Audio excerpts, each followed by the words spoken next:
This is Generation Health. Every week we bring you news, cutting-edge research, and time-tested best practices for living a long, healthy life. With the tools and information available today, this generation has the potential to be the healthiest in human history. Following the footsteps of our founder, Joe DiMatteo, we are the second generation of a family dedicated to helping you live better and longer. Joey DiMatteo, registered pharmacist, board-certified clinical nutritionist. How are you, sir? Good. Good to see you. And Dante DiMatteo, registered pharmacist, certified strength and conditioning specialist. How are you? Doing well. Thank you. I am Tyler Andrews, your host, and today we're going to talk about one of the topics that gets asked constantly when I'm doing research, when I'm pulling old videos and looking at things. This is a for lack of a better term, perennial favorite. This gets a lot of attention. Menstruation, PMS, and particularly PMDD. Mm-hmm. And we'll start off right on the front end by acknowledging that this is three grown men talking about something that none of us have ever experienced. We're just not directly anyway. There you go. That's absolutely true. This is a little awkward and a little weird in the sense of we're not women, and that's clearly a female topic. But I think it's pretty cool because so much of this is stuff I didn't know, and I feel like somebody should have told me these things. Mm-hmm. Like a lot of my life would be very different had I known some of this. We could have avoided a lot of pain and heartache. Yeah. So if you're a guy, keep listening. You need to know this. But first, the big question. If you could have any job other than the current one you have, what would it be? This needs to be like you can't go from being a registered pharmacist to a nurse practitioner. That's what I want to talk about. Gotcha. So career change. Yeah, mine is more of like a fantasy. It would be a football coach, like a head football coach. Okay. Of a big probably college. That was my question. Yeah, I probably would go college, dealing with the younger guys. Yeah. I can feel like instead of dealing with people who are already financially set up and paid for the rest of their life, it'd be nice to be intervening and dealing with some of the younger guys, some of whom will make some bucks and make it to the NFL, and others that will have to get a real job in the span of a year or two, and how do they navigate life, plus just love football. So I think that'd be a great way to do it, a way to do it. So you're talking about helping to instill not just football and the game, but helping to instill those life skills of, hey, what are you going to do from here on out? How are you going to use this money? How are you going to... That's really cool. And that's, I guess, what would differentiate why I would prefer to be a college coach over a pro coach, would be that dynamic. Now, I'm sure that dynamic brings stressors because you're going to have some kids that fail and don't make it and don't believe you and go their own way. And you're also going to have to be sitting in parents' living rooms and flying around the country and begging, 17-year-olds and 18-year-olds to come to your school when you're some established coach. But that humbles you in a way too. So, I think what comes to mind pretty quickly for me, that's it, college football. That's cool. Yeah. That is. I didn't think of that. What about you? I like the fantasy direction you took it. So I would say, this may come as a surprise, a music producer. Nice. I can see that. Yeah. I can see that. I think that would be, it's always the thing on the back burner. It's like, if I had more time, I would learn to play the guitar, or I would buy a piano, or, something along those lines. Sure. Music producer and DJ, I would say. Okay. Because you could be a better DJ if you're more musically inclined. 100%. Producer, though, is interesting. You went that route, not rock star. Specifically, you want to be the guy behind the scenes helping make it sound like it should. Yeah, definitely. Interesting. Producer, executive producer, kind of putting everything together, Yeah. Plus, they've come out to be front and center in so many ways now, in so many different types of music. They've come from behind the counter, so to say. Yeah. That's a good name for a podcast. Maybe we should call it that. It's not too late. We can change. Behind the counter? Yeah. From behind the... No, that doesn't work. Behind the counter. Man, if I... Two propositions. Over the counter.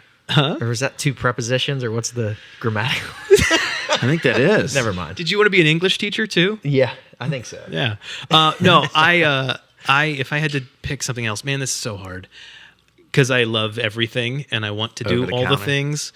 I would probably have been a lawyer in another life. I can see it. Yeah. My mom used to tell me that I was out for justice more than anything else, and I would argue anything to the death if I thought I was right. So that'd be realistic. If I could be anything, I mean, I'd be an actor. Yeah. Because it's not hard work. It's really easy. And it's really fun. And you get to pretend awesome stuff. Like, okay, now I'm going to pretend I'm Indiana Jones. Like, how is that not? That's pretty great. I've been doing it all my life anyway. So I almost went the movie route too, but I would have gone movie producer. Yeah. Because I like to be, in that regard, a little more behind the scenes and a little more in control of who's going to be the creative. Right. I'm like that one step behind the creative. I would love that. That'd be probably, Like that would be my number 2. You take all the wild pieces from the creative. Yes. That's the mature position Yeah. to be in. I'm the child who just wants the attention. See, this is the I'll score. Look, producer, I'll score it, and you. It's act. on. Wow. It's on. Coming to theaters 2024. Oh, man. Behind the counter. In a world. Okay. So, as we were saying, this conversation, we get tons and tons of questions. Old YouTube videos of your dad. Still, one of the top videos every single month is his old video on PMS, PMDD. New comments, new questions on there constantly. This is a topic that is apparently not getting the attention it deserves. And I mean, it makes sense. This is something that happens to women every 28 days. This is 50% of the population is experiencing this. Mm-hmm. And if it's not getting talked about, there's a lot of questions. So let me just give you a couple quick pull quotes here, not quotes, but questions, comments that I found in various emails and all that stuff from us. Bonnie said, I have become the worst version of myself because of PMDD. I used to think I was just evil until, thank God, I was diagnosed in 2017. Monica said, I have been dealing with sore breasts, severe mood swings, crying, outbursts at my husband, anger, and suicidal thoughts about 7 to 10 days before my period starts. Ashley said, it has negatively affected my life in so many ways. The thought, I am crazy, is reiterated every month right before my cycle. My relationship is currently hanging on by a thread. I just don't feel like I'm ever going to figure this out. That is wild stuff. And to think that this is happening and it's not a major conversational topic, I understand why this would be a popular video, right? So it's also one that there's just really not a whole lot of help available in the sense of what's been successful. Yeah. You know, and as we'll get to, I think what can be successful requires layer upon layer of interventions. Yeah. And you have to do so many different things that it's hard to stick to. So before we get ahead of ourselves, Right. help the one that didn't go to any form of medical school here. All I know about menstruation is what I've read on the internet. So, Menstruation 101. Yeah. Dante, tell me what I need to know. Sure. So this, there's no easy way to break down the menstrual cycle or the menstrual cycle, depending on which dictionary you look at. Yeah. Not a real fun way to break it down. There's a lot of complex terminology, but the purpose of breaking it down a bit is just to, hopefully shed light, help you recognize some terms that eventually Joey will get to when we're talking about treatments and sort of the ins and outs of the condition specifically. So we want to talk about this, all of the aspects of the cycle, because with respect to treatment, you'll see the inextricable link there. Yeah, because PMDD is when, it isn't exactly even true, but when something is going wrong. But menstruation is normal and healthy and supposed to happen. So what is the typical process as it should be happening every single month? Yeah. So firstly, if we look at the purpose, it's the body's natural cycle involving the female reproductive system, obviously. Right. That allows for theoretical pregnancy to be possible.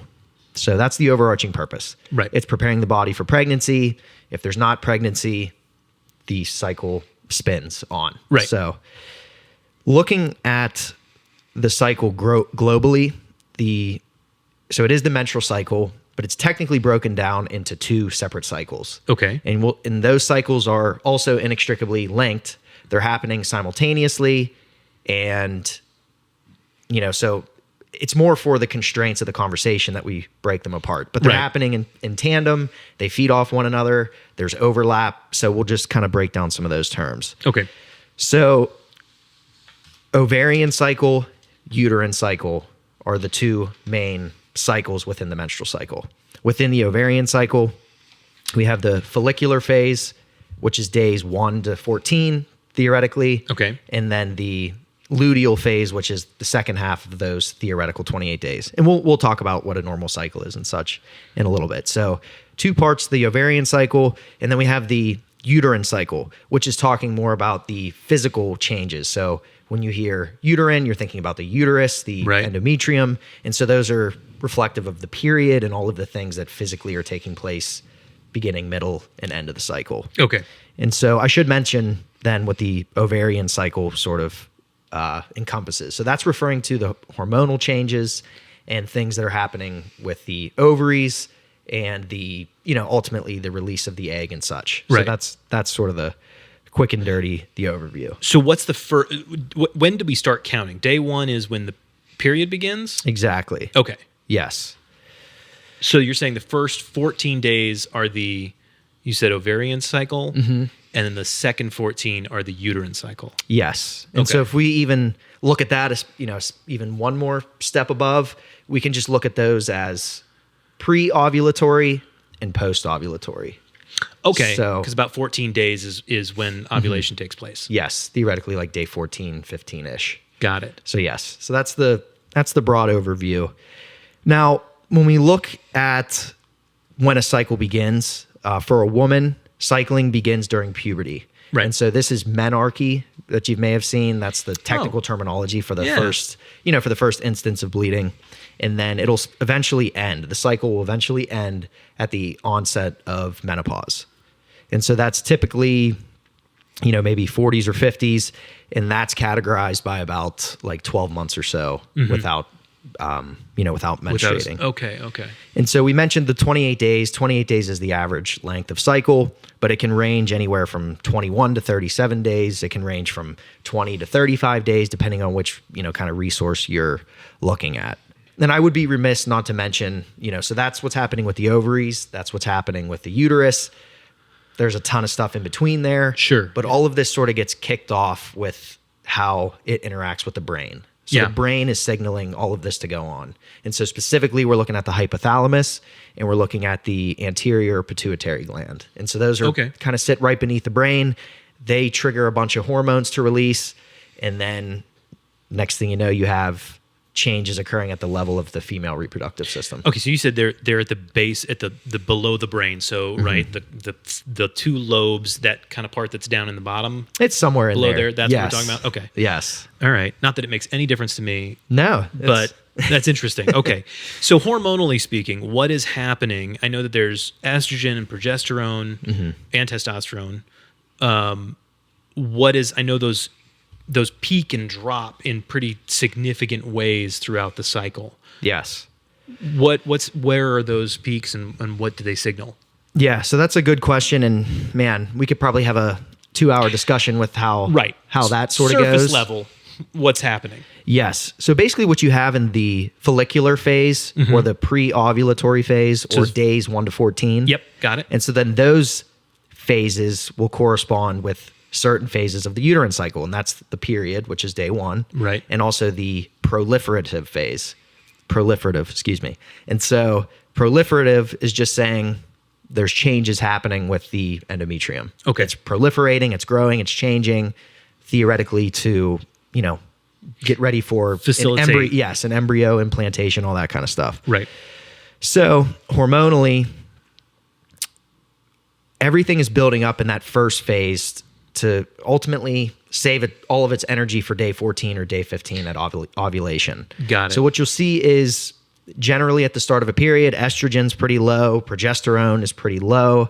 Those are sex hormones. follicle stimulating hormone is low. The luteinizing hormone, those are lowish. Okay. And then as we approach ovulation, there's sort of a surge in those hormones, which trigger the release of the egg. Oh. So and then after that, you have kind of the, it tapers off? basically, yes. Okay. Now, man, that's a very broad way to look at it. But second half of the cycle, you'll see progesterone is much higher. And that's serving to basically protect the endometrium. Okay. And so there's reasons why these things are high and low. And I think maybe we'll unpack it a little bit as we go, just to see kind of what we're where we go. Laying groundwork so we can understand what is normal, what's supposed to be happening, so that we understand when that's not happening, what's going on, or how that's affecting people.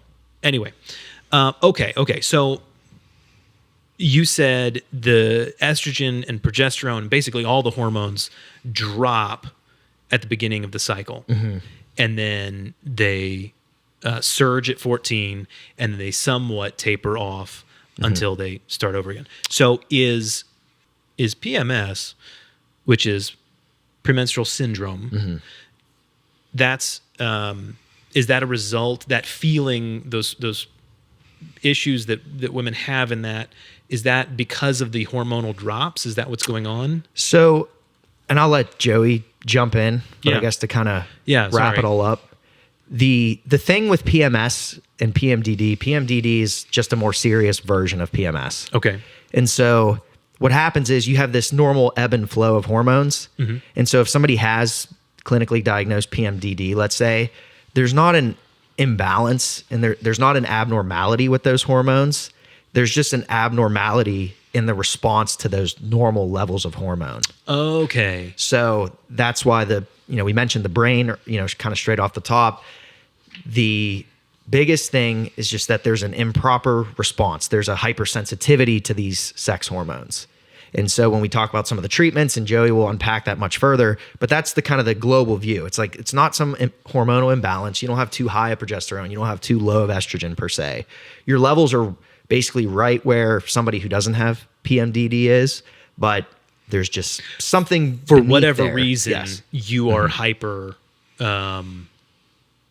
subject to the whims of those receptors. Okay. And in a more traditional sense, there's not believed to be problems with the way that the cycle is progressing in terms of what progesterone and estrogen are doing.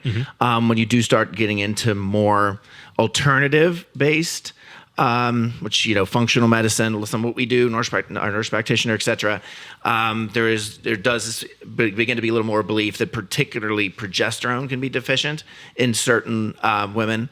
And then what can happen is estrogen, even if it's not high, can become dominant. And so, again, we'll kind of start to deal with some of those things as we go. Sure. They are controversial. There will be some, disagreement amongst, again, that's why this is one of those things that has not been solved by any means. Right. There is a lot of disagreement among different practitioners. But that's just at least just one layer that I wanted to go to. But like Dante said, there is not necessarily it's a direct link to say, well, if you have PMDD or even PMS, there's something wrong with your cycle. That is not necessarily true, period. Okay. So they're just, again, when you start going into the more alternative route, that becomes a more of a thing that they will look for than in a more traditional route, I guess is the way I would put it. But there's no there's no guarantee that there's actually something wrong with the cycle. Okay, so let me see if I'm learning things and paying attention like I'm supposed to be. PMS, premenstrual syndrome. Syndrome means a set of symptoms, right? And not necessarily a specific cause or something being wrong. It's just a set of symptoms, right? Yeah, it's not like you're deficient in thyroid hormone, for example. Okay. So when it goes from premenstrual syndrome to premenstrual dysphoric disorder, what is the change there? What's the difference? It becomes a matter of where you kind of look for the diagnosis. Yeah. So if you look at the DSM or an ICD type definition, which your physician or nurse practitioner will use potentially, you have to have a certain amount of symptoms for a certain amount of time for them to classify it as PMDD. Okay. And so I think, so like you mentioned in the beginning, there's such a high percentage of women who have PMS, who have, that sort of syndrome and that characterization of symptoms, but PMDD is reserved for that next level. So Right. you've had XYZ, ABC for 2 months or whatever it is. We can find what that is granularly. But the point is it's just that next level. It's dysphoric, it's the depression, it's the physical symptoms, it's the lashing out. It's things that are just, and so also we have to mention this as well in this sort of same wavelength is PMDD occurs at a very specific time. So when they're rolling in or rolling out diagnosis, PMDD reveals itself as a start of those symptoms at around day 1. And so around day 1 to day 14, you have those symptoms. Okay. Wait, am I saying that backwards? I think so. yeah. Yeah. PMDD is usually going to hit in the luteal phase. Yes, It's going to start exactly. like after ovulation. Yes. And then the Exactly. end definition is where it's gray. Sometimes it's believed, and some women feel, because again, this is all going to be a little different, that it's like when you do have your period, the balloon pops and you feel fine. Okay. Other definitions say, well, into day 1 or day 2 of your period, you feel fine. So I think that's all going to be, Yes. individualized. Yeah. So to put a bow on that, it typically starts around day 14, and then in the luteal phase, as we mentioned, the post-ovulatory phase. Yeah. And then typically, whether it's day 1 or day 2, it starts to subside. But if you have those same symptoms, day 3, day 4, day 7, and carried through the pre-ovulatory phase or the follicular phase, Right.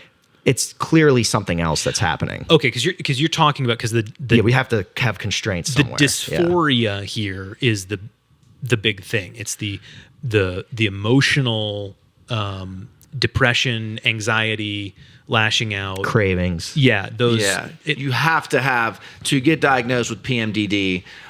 You've got to hit 5 criteria of a certain roughly 11.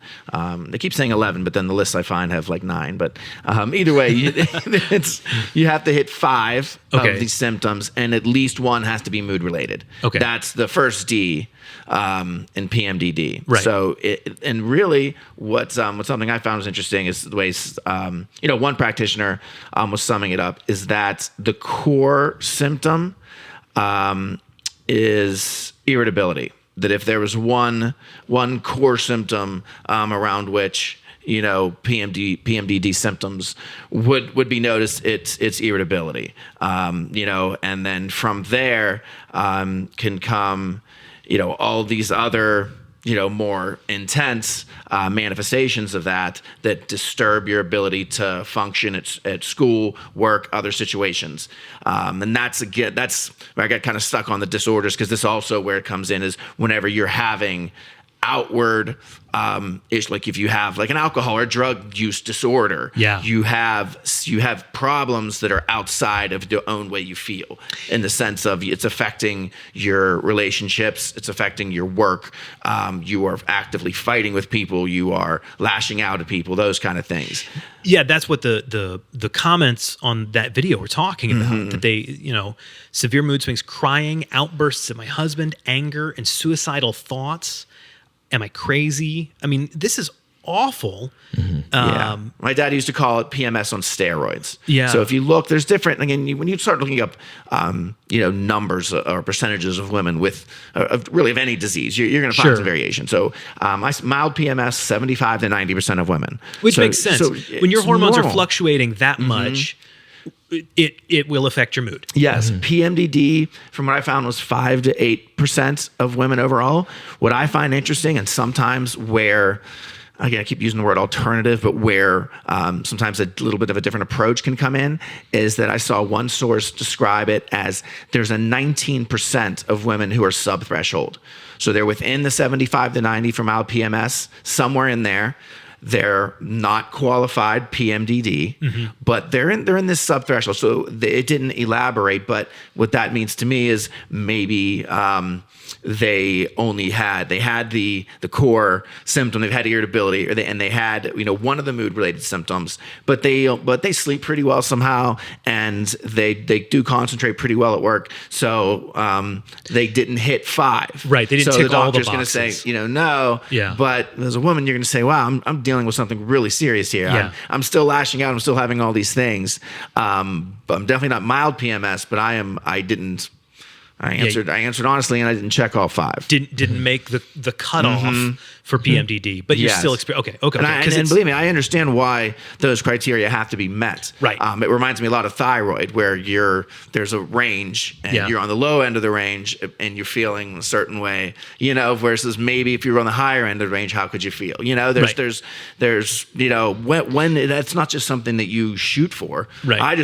Doc, I want to be on the high end of the range of my thyroid. It's something that if you're unpacking issues, that if you're looking at it with a little bit of a different take, that you can say, hey, I read about being sub-threshold. I did that, list, and I hit 3 or 4. I probably could have nudged over to 5, but so now I don't have PMDD, but I know something's wrong with me. Okay, so it's a gradient, and they have to have a cutoff somewhere. I mean, that's how we measure things. As with most medicine, Right. whether it's a vitamin D level, thyroid, like you mentioned, or a list of symptoms. It exists on a spectrum. So just because you're not clinically PMDD does not mean that you're not experiencing 85% of what that would look like. And at the end of the day, though, like a lot of the treatments, it's just easy to talk in terms of with some constraint. And so in terms of the symptoms, if you are subclinical or whatever, a lot of your treatment, I would say, for the most part, might end up the same. Cool. CBT,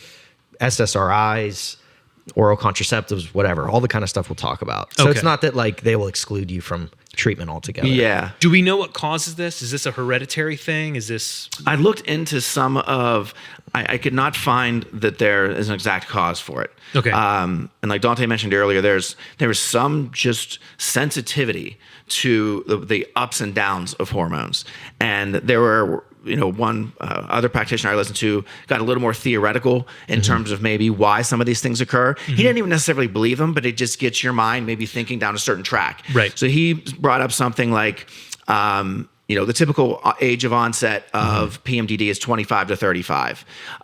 Women by that time historically have had what? Let's not go overboard, but 4, 5, 6 kids, hundreds of years ago, right? Or 50 years ago, they've had 2 or 3 kids by that time. Some of these women, they've had none. Yeah. So they're literally just saying, is it maybe because women have had so many periods that their body is becoming worn down by them, so to say, that they're not responding to them as well. That you know what I mean? It's become a harder strain on them to have all these nonstop periods. Right, because if you're pregnant, you're not having a period. Not Right. cycling. So Nursing. for 10 Nursing delays it as well. nursing, yeah. So wow. you've got serious gaps in time. The other thing is early onset of puberty. So now you've got the whole let's wait till we're later because we want to go to college. Nothing wrong with that. Right. And you've got it pulled on the other side of due to a whole myriad of things, but you could start with chemicals in the environments and a lot of, dairy products that we eat, those things that all can potentially lead to early puberty, among other things. And you're looking at stretching out that period even it's very theoretical longer. Again. I'm not saying I totally believe that. He's not saying he does, but when it's just a way to start thinking about it. Because it links to this one study, just again, flat out that these women have a hard time dealing with the ups and downs, just with these movements. There were 12 women. It was a small study because of the intensity of it. But a group of PMDD diagnosed women and a group of non-PMDD diagnosed women were given Lupron. Lupron is a heavy-duty drug. They use it in endometriosis in women, but they really use it a lot in men too for prostate cancer because it's at a higher level. You say, how's it shutting down male and female hormones? It's at a higher level, more up in the pituitary level, and it's cutting off the production of sex hormones, period. Wow. Okay, so they're giving it to these women. So these women without this agreed to do this. I mean, you start looking at something like that. So the women without PMDD who were given Lupron, who had their hormones shut down, they felt the same. They didn't feel any worse. It was a short-term thing. Right. Long-term, you start shutting down production. So I'm not minimizing this drug, but we're talking shorter term, right. just seeing how you feel after a couple cycles. No real difference. The women who had PMDD and were given Lupron, they felt better like right away. Wow. Just because their body stopped cycling hormones through it. Wow. So again, does that mean it's because they've had X number of periods? No, it just shows you that back to the sensitivity that these women have, Got it. And a lot of it, and I want to jump around, but a lot of it is related to leading to a drop in serotonin. It can be chicken or egg, but it appears that it's the hormones causing the drop in serotonin late in the cycle. So is there a link to underlying depression? Is that is that a thing where if you are a depressed woman, you are more likely to suffer from PMDD? I believe there's a link there. Okay. Yes, for sure. And even just, since we're in the umbrella of causes and such, right. There's definitely more and more genetic links. There's certain genes and there's certain actually brand new kind of research that's come out about, and gene expression. Yes. Like we're finding out that you can have a gene that's effectively turned off, and then a certain amount of stress or drug abuse or something like that can turn on a gene, and all of a sudden you are experiencing something that you never were before. Sure. Yeah. Wow. Yeah. I mean, it's multifactorial. Yeah. There's the serotonergic link. I mean, progesterone and estrogen and the androgens, they're neuroactive hormones. So there's, we're not looking at this stuff in a vacuum. We're not just looking at what's happening in the ovaries. We're looking at this is inextricably linked to the brain, and these hormones have an impact on mood. And how do they have an impact on mood?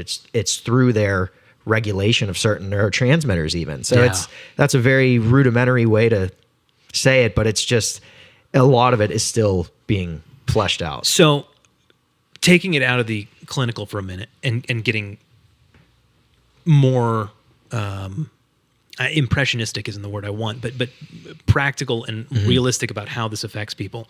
Women that are suffering from PMDD, it's not just mood swings. It's dramatic night and day difference from an offhanded comment or a look or something like that. Yeah, major functional impairment or disruptions to daily life. So can't get out of bed. It's, you said food cravings, but not like kind of food cravings, but like I'm they will ravage this snack drawer. Yeah, that's the eat an entire pint of ice cream. Yeah, mainly carbs, but then you get into like the salty carbs, like chips and things like that, because they kind of hit both. You get the savory and the starchy carbs, which we know that triggers. Is it serotonin that triggers as well? It does raise it, and that's what they're seeking. Sure, got it. I mean, ultimately, that's what they're seeking out, is that serotonin boost late in their cycle with the carbs and with the carb intake. Yeah. Okay. And it's a vicious cycle. Then they're spending the next. I will go ahead. I'll just something similar. I just want to that the practical realities of what this looks like. It's a cliche for a reason, but the reality is not a good thing. It's not a pleasant. It's not funny. This is serious. Yes, and there's a huge link to PMS in terms of what the side effects are. So you can have a lot of overlap. It's impossible to talk about PMDD and not, you just read a bunch of symptoms and said they were from PMS. Well, again, the PMDD, outside of maybe some of the clinical, we hit 5 and it's effect out of the home, so it's a disorder. It has a lot of the similar breast tenderness. We talked about all the mood stuff, the craving stuff, fluid retention, headaches and migraines, that back and pelvic pain, acne. That can those are all interplaying.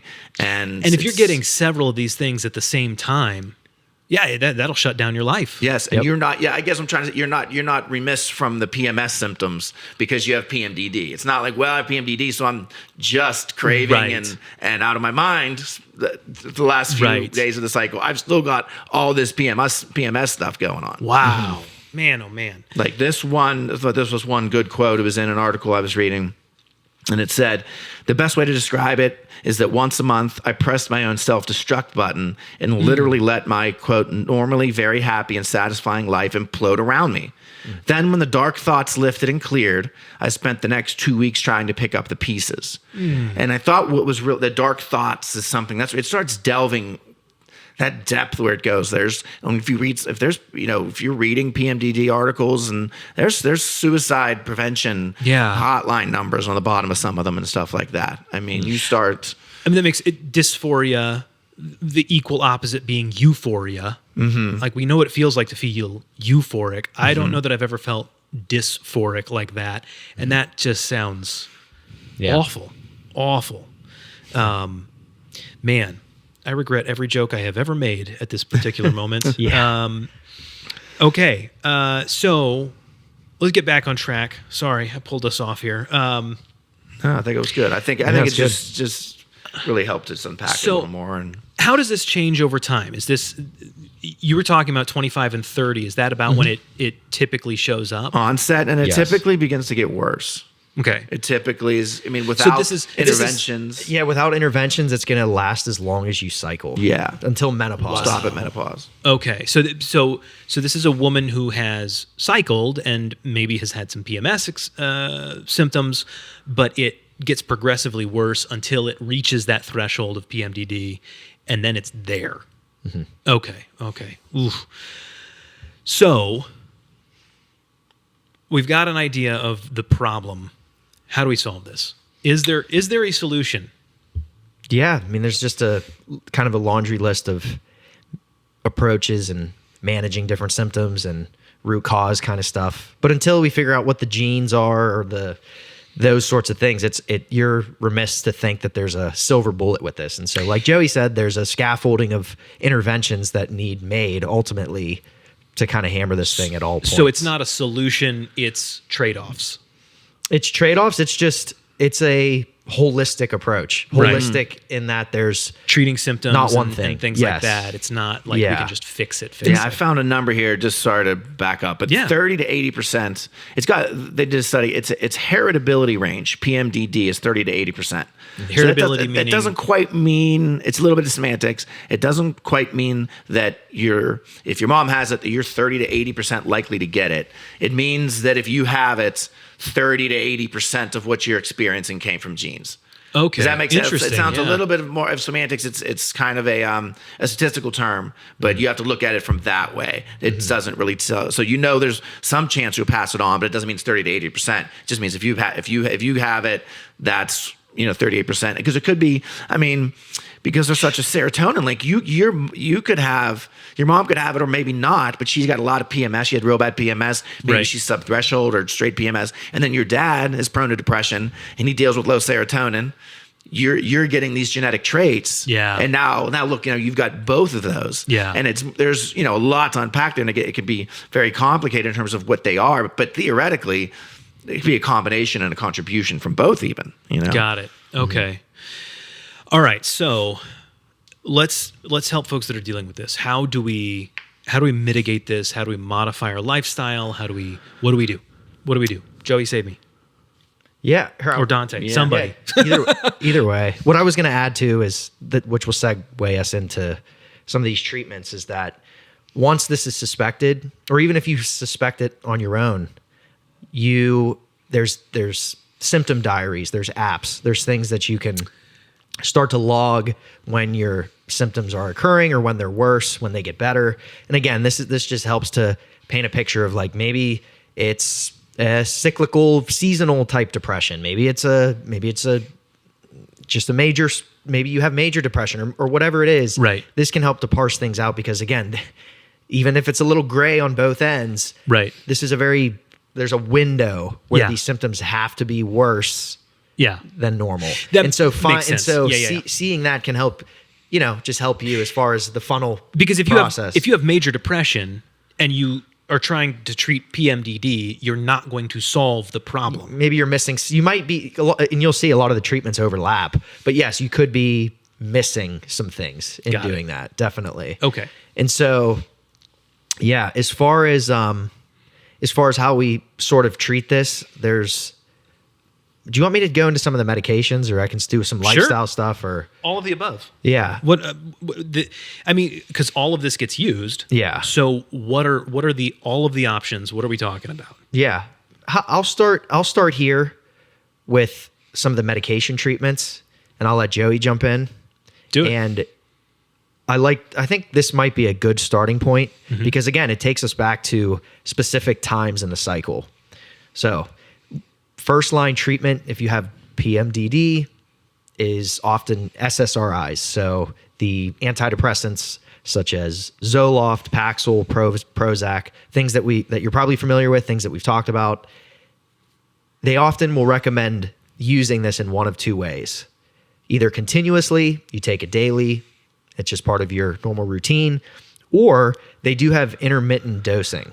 And so what they'll do is you'll only start from day 14 to 28, let's say. If that's how long your cycle is, you'll take it in the luteal phase or the post-ovulatory phase of your cycle. Again, all of this stuff is very phase specific. You have to understand kind of where this terminology is coming from. So we're speaking the same language. Right.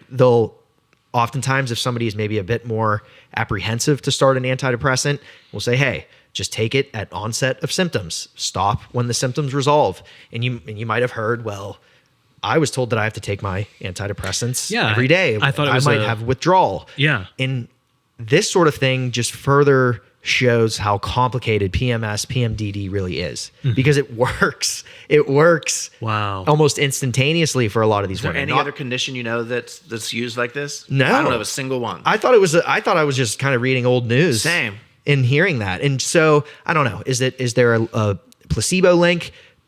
Probably yes, almost always, but whatever. Yeah. The point is that practitioners across the board are recommending one of two of these sort of SSRI regimens, and both of them are generally effective. And so again, it comes back to where do you take it? You take it in the luteal phase where you have your symptoms, and then you can stop. So it is just, it goes against conventional wisdom of how SSRIs are used. Yeah. Again, it's the only, and just kind of clarify what I was saying. Yeah, it's the only condition I'm aware of in which you don't take an SSRI every day. Yeah. Now you wean off, you change, but in general, where you're told that you stop it for periods of time, it's now 14 days of taking it is not, just so we're clear, it's not going to give you withdrawal. So you're not going to be on that, on that kind of cycle, but. Yeah, it's amazing that it's be that sensitive to it. That's a great point because we have to sort of mention the safety ends of these sorts of things. And the SSRIs that I mentioned are in this setting, kind of that 10, 14-day use range.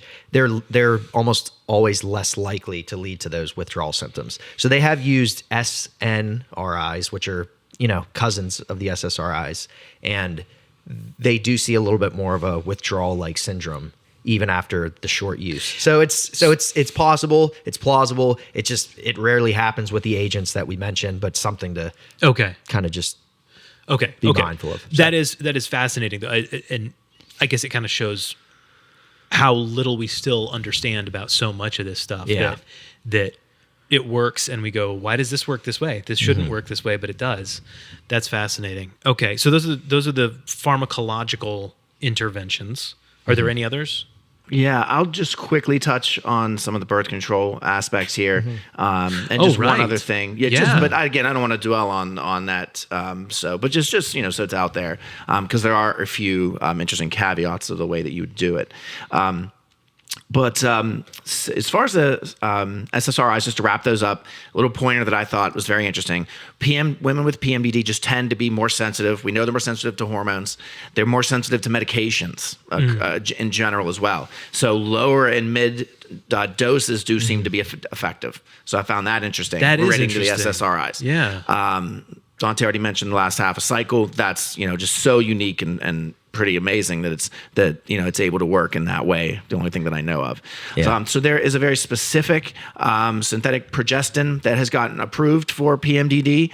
How effective it is, it's far from a silver bullet. Yeah. Hence, still all the interest in videos like this. So, but it is again a synthetic progesterone. Okay. It does have some of the estrogen in it. It's lower dose estrogen. Remember, a lot of sensitivity, so it comes with a lower dose estrogen pill, but it is a progesterone. They're combined. One thing that's interesting that you do with this one is it's got 4 days of placebo. So what you're kind of what they're trying to do is minimize a little bit of just all the ups and downs.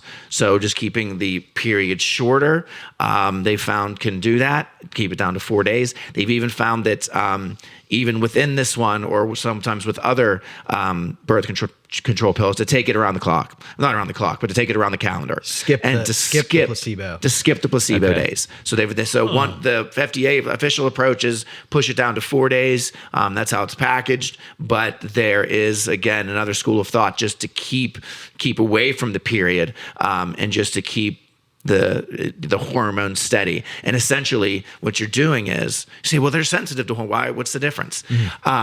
Shutting down your body's own, for whatever reason, they're very sensitive to their body's own production of hormones, not quite as sensitive to the synthetic ones.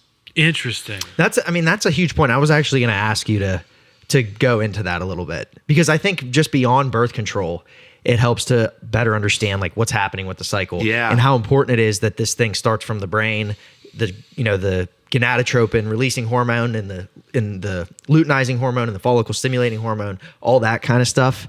In that, yes, adding synthetic hormones or adding hormones in general it's enough to kind of suppress and level off the fluctuations that naturally occur. Yes. It's just such a huge part of it, especially when you think about if you Google a picture of the menstrual cycle and the curves of the different hormones, right? When you think about adding hormones, like Joey said, you'd think it would just increase the progesterone, but actually you're piling on top of. You're certainly piling on top of. It's just it's more of a good principle than even just harping on the birth control. Okay. And this is throwing a curveball to you. I've seen quite a bit of chatter and recently of people not liking hormonal birth control. There are a bunch of negative side effects with it. So you're not, and I believe I've heard Joe say similar things, that not everybody should be on hormonal birth control all the time. We're talking specifically for people who are having PMDD, and it is a massive life debilitating. Just talking about it like it's an option. And then just to clarify, but back to the two key things, women with PMDD have issues with their own production, their own hormones for whatever reason, but also it's bigger than that too. When you're using this product, is there's only it's a steady dose. The main thing they have trouble with is the fluctuations. So I would back up and say even more so than having trouble with their own hormones, so to say. I would back that way up and say much more is that it's about the steadiness of what a birth control can bring. Okay. So the birth control is going to bring the steadiness, and then whether it's 4 days off or just pure steady, that's where taking them straight through comes in, versus that statement that I made about being sensitive to their own hormones. I still think there's potentially something to that, but I would probably back up and say, after I thought about it for a minute, that the main thing is the steadiness. I would definitely rewind that part for those listening and listen to that, because that's ultimately, for the last few minutes, that's a massive take-home point for sure. Say it again. Just rewind it. No. Okay. All right. Thank you. So, birth control in general, it's going to be a general theme that Dante and I talk about, and even within our own opinions, differences. But again, is this the end of the world? If somebody's dealing with PMDD and they're literally like, their life is coming apart at the seams the last, it can be up to 7 days, 10 days of a cycle, and it's constant, and they may get a divorce and all this. Maybe there is some validity to that, or a reason to do that. Or maybe you tried it for a period of time and the birth control just wasn't doing what you were hoping.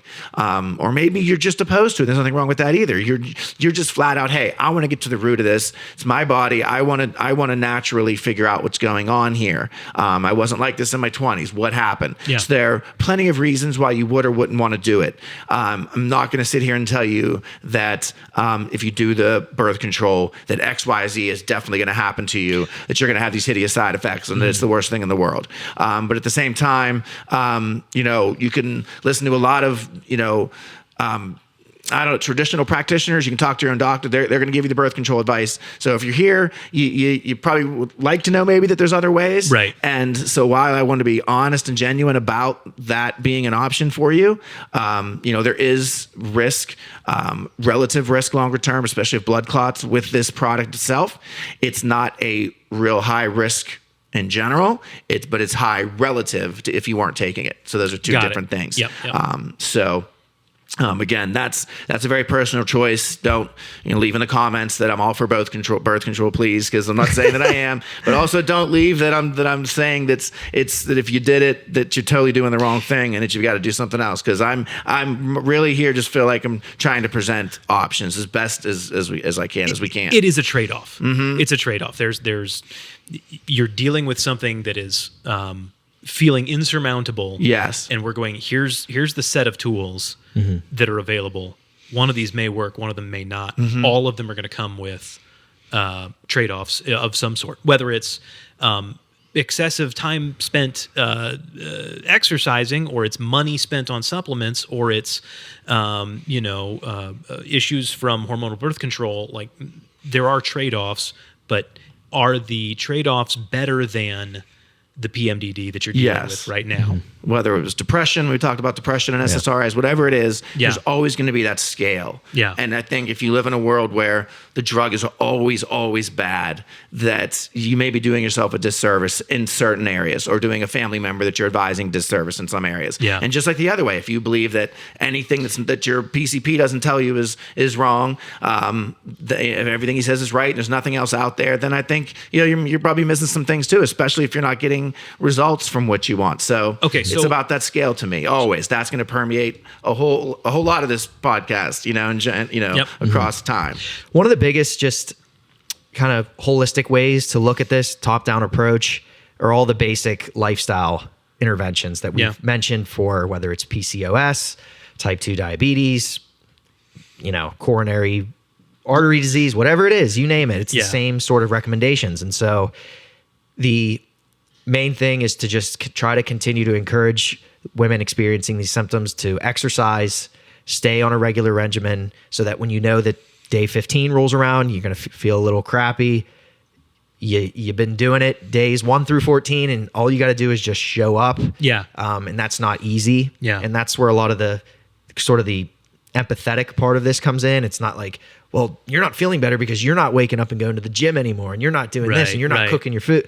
That's not the message we want to send. No. But again, just from more of a top-down approach, you want to make sure that you're doing the exercising when you know it's easier. When the barrier to entry is lower and you're feeling good, use that momentum to continue. Yeah. And so from a more evidence-based perspective, a lot of the studies look at specifically aerobic exercise and how it affects the symptoms of PMS and PMDD. It's mainly aerobic that decreases a lot of the symptomatology. Interesting. And so that, for whatever it's worth, it doesn't seem that the resistance training was directly lowering symptoms. But again, that's what happens when you look at things through a microscope. Are we saying not to resistance train and only walk on the Stairmaster? No. You should do both. We're saying continue to do both.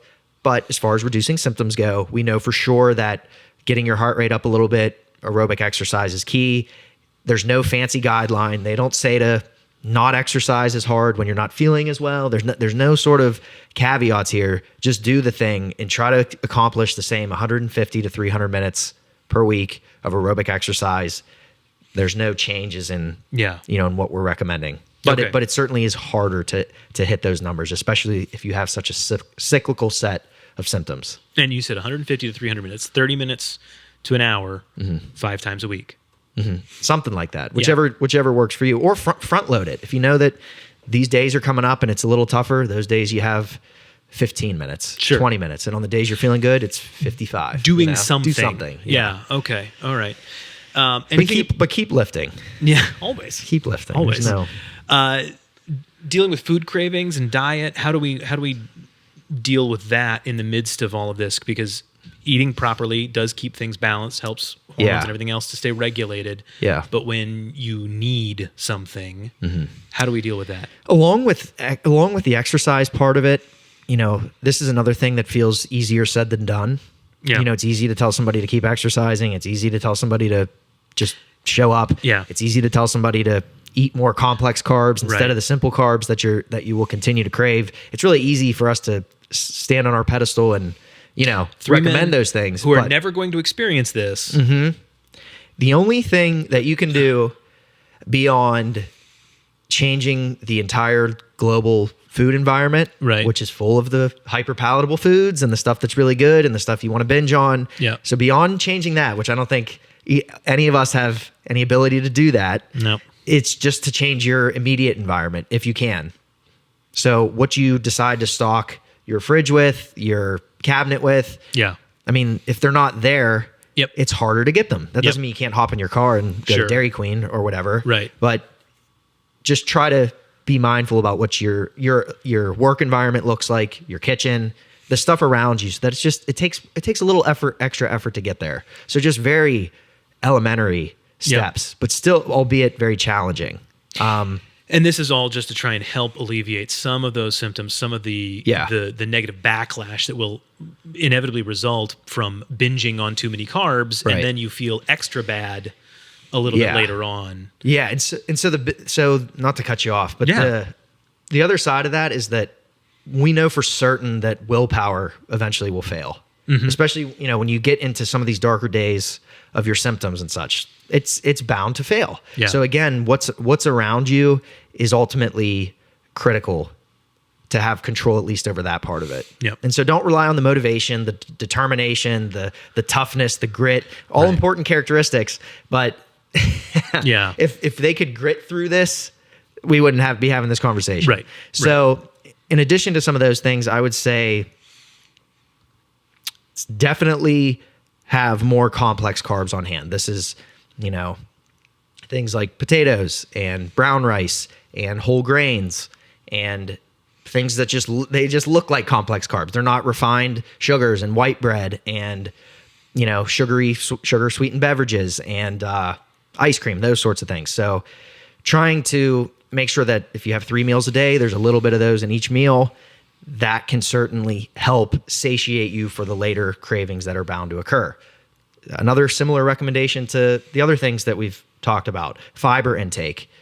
High fiber often leads to lower cravings, increased satiation, increased fullness, all the things that we're looking for. Not a silver bullet, but part of the equation. Right. Same thing with protein. Yep.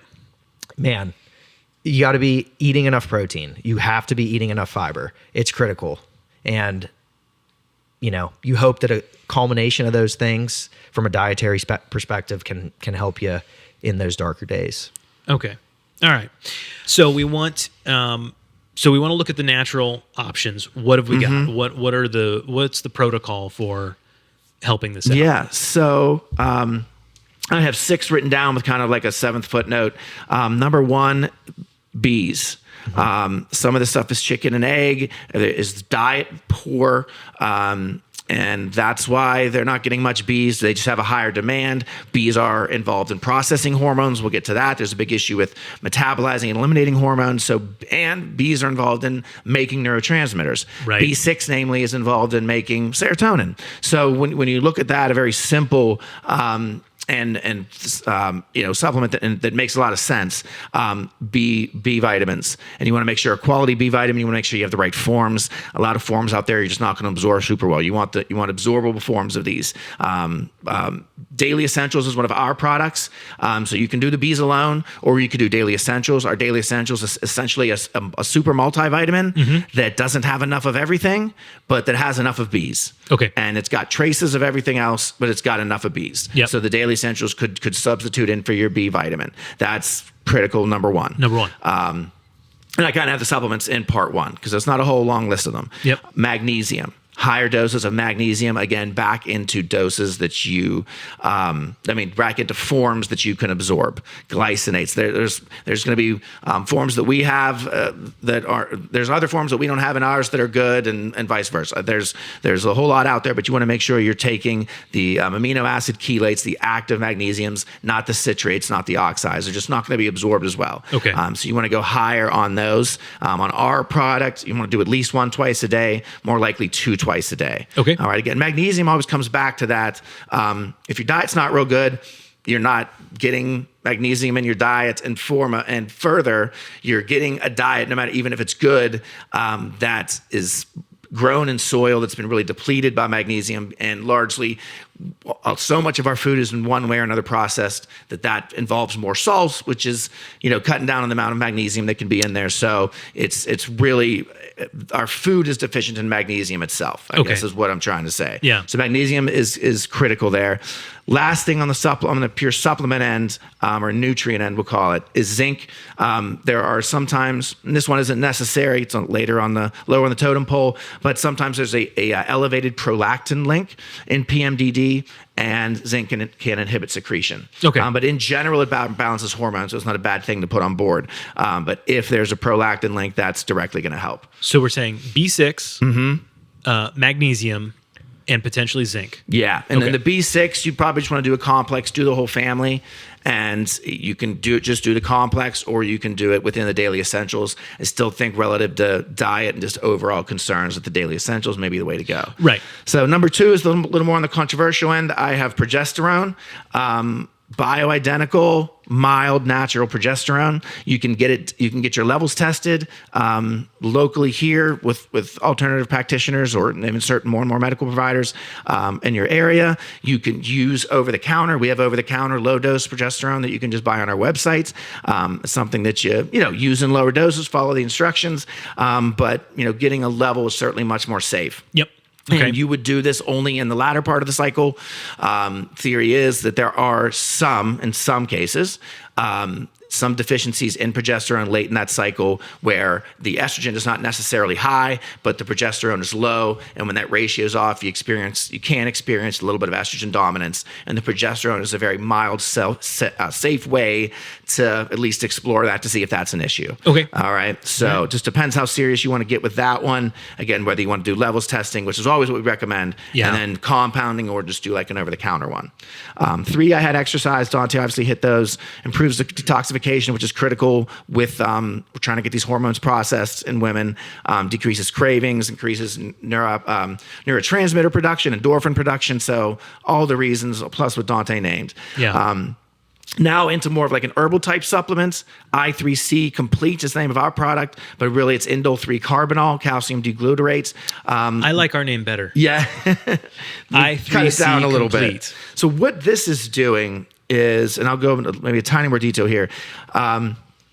There is an issue in a lot of PMDD and a lot of just hormonal issues in general of production not being the problem, but secretion being the problem. Okay. Your body's normally functioning, responding to pituitary, responding, to FSH and LH, and it's producing estrogen in normal ways, but your liver's bound up because the way you eat, because you don't eat fiber, because you have low water intake, you eat bad fats, we're exposed to chemicals, you don't have any B's or mag in your diet, so you've got some issues there, right? And you're having trouble eliminating them. Normal production, poor elimination still leads to elevated levels.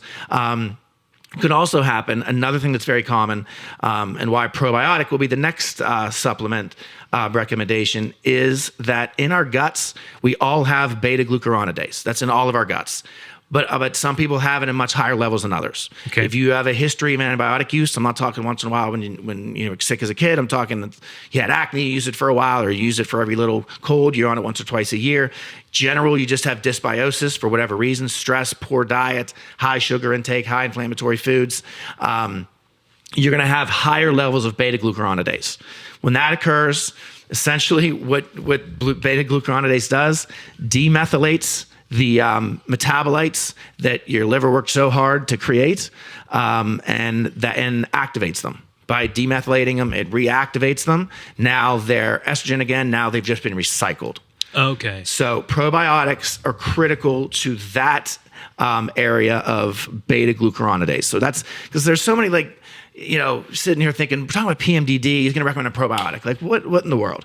So it's like, why? That's a direct reason why, in theory, on beta glucuronidase, the levels of it in our body elevated for all those reasons we named. All of those are potential conditions that are involved in women with PMDD.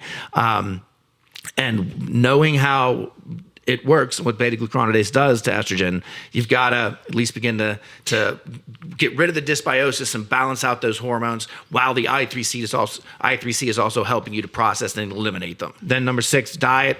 You know, Dante obviously hit that. Fruits and vegetables, the fiber, just help your body to process and get rid of those estrogens, get rid of that junk. So optional would be if you wanted to get a little more into a specific supplement that's shown to balance estrogen and progesterone, especially if you're suspecting estrogen dominance. Maybe you've gotten a little bit of help from that progesterone. Maybe you don't want to quite try the progesterone, but you're still interested in this estrogen dominance issue. You could do Cycle Essentials. The main ingredient in that is Agnus castus. It's been used for years to show that it can help balance, and it's really about that balancing the E2, or balancing the estrogen and the progesterone levels. Okay. All right. So just one more time, real quickly from the top, run down. We've got daily essentials. So we've got more of like the nutrient at the top. Right. B's/daily essentials. You want to get B's. Magnesium. Yep. Progesterone. Yep. Topical. Dante got the exercise. Yep. I3C complete. Yep. To eliminate estrogen metabolites. Probiotics for overall gut health, but really, more specifically, to decrease beta glucuronidase. And then, which is going to break down estrogen basically back into its active form and recycle it. And then Cycle Essentials. Cycle Essentials, yes. Cool. Okay. I think one of the big takeaways for me from all of this is that it's not crazy. It's not all in your head. Well, I mean, I guess it's technically literally in your head, but it's not, you're not making it up.